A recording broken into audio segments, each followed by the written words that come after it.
Bonjour à tous, j'espère que vous allez bien. Aujourd'hui, nous allons parler des originaux chez la transformée en Z et puis nous allons voir en fait à quoi ça va nous servir ou comment ça va nous être présenté dans les exercices. Donc souvenez-vous, la transformée en Z, elle intervient avec du discret. Donc, dans le cadre discret, ça veut dire que elle s'intéresse aux suites.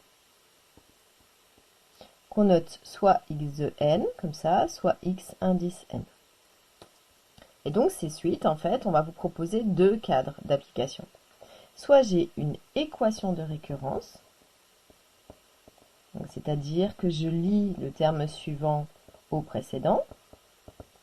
Par exemple, du coup, 4x de n moins 3x de n moins 1 égale un autre signal, on va l'appeler 1. Donc ça, c'est ce qu'on me met à l'entrée. C'est-à-dire que du coup, j'ai un contexte. Sauf que je ne connais pas, j'ai une inconnue ici qui est x de n. Donc ce qu'on va faire, c'est que grâce au process de la transformée en z, je vais pouvoir résoudre en fait cette équation de récurrence, c'est-à-dire que je vais pouvoir trouver la valeur de x de n qui va être solution de cette équation. Pour pouvoir faire ça, ça va se faire en deux étapes, même un petit peu plus. C'est que sur cette équation, on applique la transformée en z. C'est-à-dire que chacun des éléments, on lui fait la transformée en z. Donc on se retrouve avec une équation avec du grand X de z. Puisque vous vous souvenez, la transformée en z transforme du petit x de n en du grand X de z.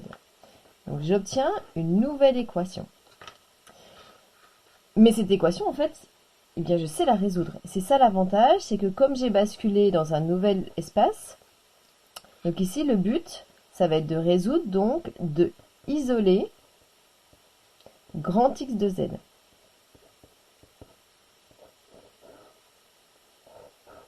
Donc pour pouvoir faire ici, je dois les regrouper.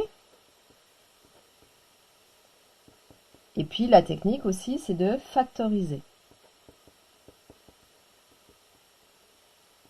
Une fois que je les ai regroupés, pour que du coup on puisse ensuite les isoler. Et une fois que j'ai ça, comme ici, mon process, dans un sens, j'ai appliqué la transformée en z, et du coup maintenant je suis avec les grands x de z, ce qui m'intéressait quand même, c'est de trouver ce qu'il y avait en rouge, le petit x de n. Donc en fait, on fait le process inverse, c'est-à-dire qu'on fait l'original.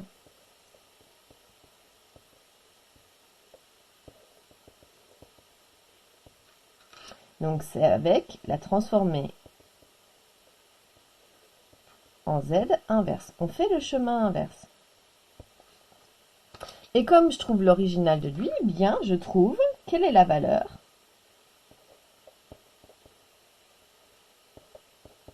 de x de n. Et donc du coup, ça m'a permis ainsi, en prenant un chemin détourné, de trouver la valeur de x de n. Donc ici, hop, process dans un sens et process dans l'autre sens. Alors en général, dans les exercices, eh bien, ça c'est la question 1, ça c'est la question 2 et ça c'est la question 3. Donc souvent, vous êtes guidé dans le process pour pouvoir faire ça. Donc ça va être un type d'exercice qui va vous être proposé. Et puis, il va y avoir un autre type d'exercice qui va vous être proposé. Et cet autre type d'exercice, ça va être le suivant. C'est-à-dire que on a un système, alors là, j'espère que je ne vais pas trop dire de bêtises par rapport à la physique. On a un système numérique dans lequel, en fait, on va connaître la fonction de transfert, pardon. Donc ici, grand F de Z, c'est la fonction de transfert. Et je la connais.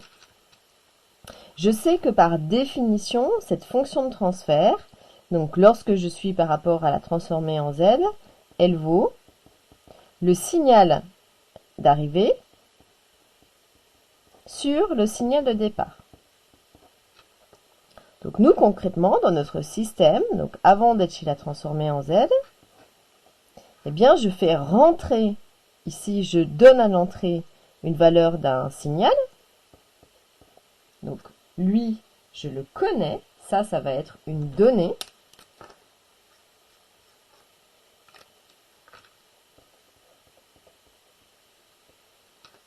Et puis, le but, c'est de savoir quelle va être la valeur du signal, la forme du signal à la sortie.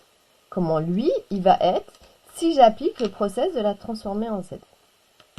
Eh bien, ici, pareil, on va avoir une équation qui va les lier, et puis du coup, on va devoir, donc ici, ça va être à partir, donc ici, à partir d'une équation de récurrence qui va lier, en fait, le x de n et le y de n.